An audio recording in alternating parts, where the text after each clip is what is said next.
It's actually better than a lot of the previous Atelier game, but that's not really saying much. I actually like the older Atelier games designs a little bit PS2 better. ones or the PS3 ones? I wasn't even going to go as far as to say PS2. I was going to say PS3. I like the Arlen games. I played the first one. I never played anything past. I played the Plus version of the first one, but I just gave up after that. The Plus version's really good. Yeah, those games. I still laugh at the fact that when at least in this game in Ryza, the character actually doesn't look like she's like 12, which is what all the other characters look like. And man, when you have swimsuit DLC for characters that look like they're 12, it's totally skeevy, dude. Like that shit is not cool. I was gonna say that so much they love playing like the young girl. They took the character of the first PS3 game, they de-aged her just to play in a later game.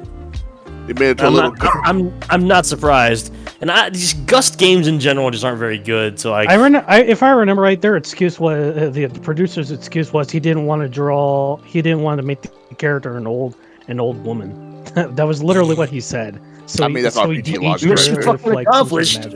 Jesus Christ. Yeah. This is JRPG logic. 25 and up. There's another. This is the last room. I just made another one, so. Okay. That's one already. What time is it? A real problem with that. We've been here almost 3 hours, I think. No, 2 hours. You got that, we usually only do 2 hours. Yeah, nice. I was gonna say they're releasing that Arsenal Surge game, which is like pretty much the prequel to the Atelier Arsenal game, but that game was not that good. They're including the visual novel knockoff. The problem I have with Ryza's design is that it doesn't make any fucking sense to me, and I don't even mean like, oh well, of course it doesn't make any sense. It's a fantasy RPG where you have like a very sensy character. It's like they're not going for sense; they're going for sex. That's what they're going for. I know, I get that, but I don't like her shoes. Like I have some weird issue with her shoes. Like shoes. Those shoes are just so awful. The shoes, the lack of one stocking on the other, it's like it bothers me every time I look at it. So I realize it's like the weirdest shit, but like I can't. No, I know why they did the one. I know why they did the one stocking thing though. They did that so that your eyes would be drawn immediately too thick.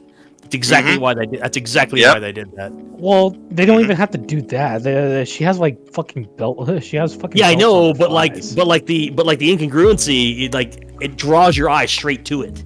Like that's the first thing you look at. Is like, wait a minute, why she got one tied on? Oh, okay. Well, I'm not turned on. That's for fucking sure. That's why they did it. That's why they did the one stocking thing. I guarantee. We all know why they did it.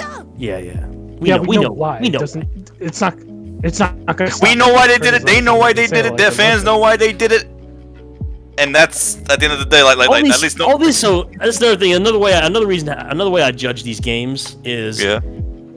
So back in the days when people used to buy things at retail, is this something that I would be embarrassed to take to the checkout? Yep. And if it was, I just didn't buy it because I was like, I know it's just gonna be a fucking perv fest, you know. So I just never cared for these Atelier games, outside of the first couple that were on like PlayStation 2, like those were just like straight up regular RPGs. Like they weren't really all that, you know, they weren't like sex was not their main selling point. And then at some point, Arsenal 1 was. Well, I'm not talking about Arsenal. I'm talking about like those first. Hold on, let me finish. I'm talking about those like first 2 Atelier Irish games or whatever they were. Yep. On PlayStation 2. Those are just straight up generic JRPGs. But then after like Manakamiya, and then I think then you started getting like Artronelico, and that's when things got a little bit. You're like, okay, it's a little bit light novelish. Artronelico 2 was marketed that way, but it wasn't as bad. Artronelico 1 is just weird ass marketing with the.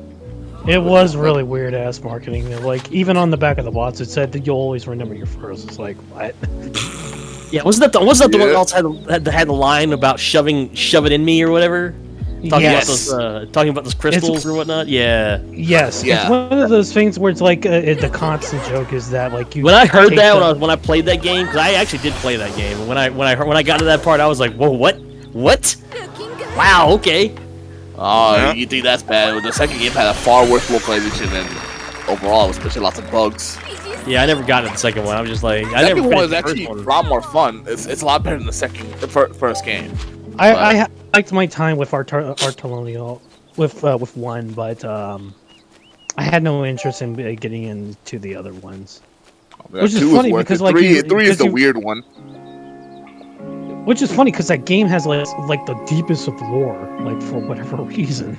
Like Yeah, if you read the art book, Yeah, it they're has all directly related. all Yeah. this lore behind it. Yeah, these Gust games past that point were just kind of skeevy, and I just like, nah, I'm not doing.